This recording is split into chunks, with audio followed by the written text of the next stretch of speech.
म्हणत होती तुझी कविता फार आवडली तिला. काय बरं ते? निळे निळे केस तुझे, दात गुलाबी गहिरे, नेत्र तुझे शुभ्र वर्ण, पुरण तसं नाही आहे ते. नयन तुझे गाल गुलाबी गहिरे, दात तुझे शुभ्रवर्ण, नेत्र तुझे शुभ्रवर्ण. काय डोळे कुठे पांढरे असतात वाटतं. आणि सरळ नासिका बरं पुरा नाही.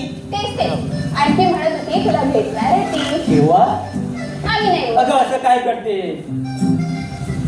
मग सांगेल. अगोदर मला चहा करू दे. दादा आला आणि उशीर झाला म्हणजे उगाच रागावे. दादा रागवेल हा तो रमेश रागवेल. चावटपणा करू नकोस. हे घे पैसे. चालत नाही आज जाणारच केला. उरलेले पैसे सायकलचे आणि कमिशनचे. हे तर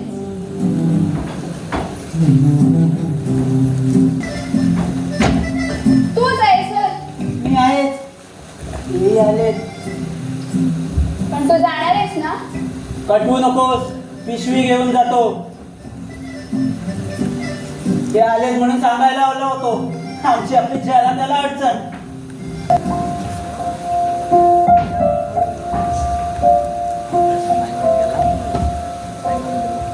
काय झालं?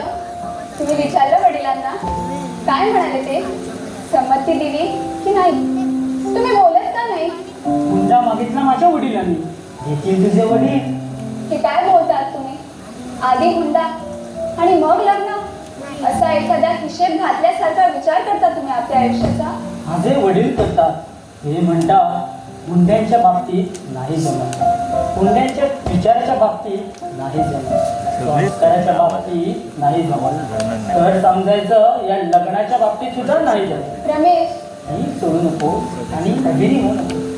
लग्न बंधन हे गुंतळ्यासारखं कसं तरी गुंडाळून भागत नाही, पद्धतशीरीतीने बांधावं लागतं.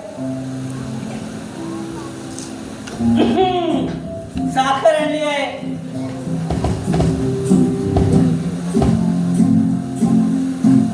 छत्री आणली. हो, डझन मॅटर सर.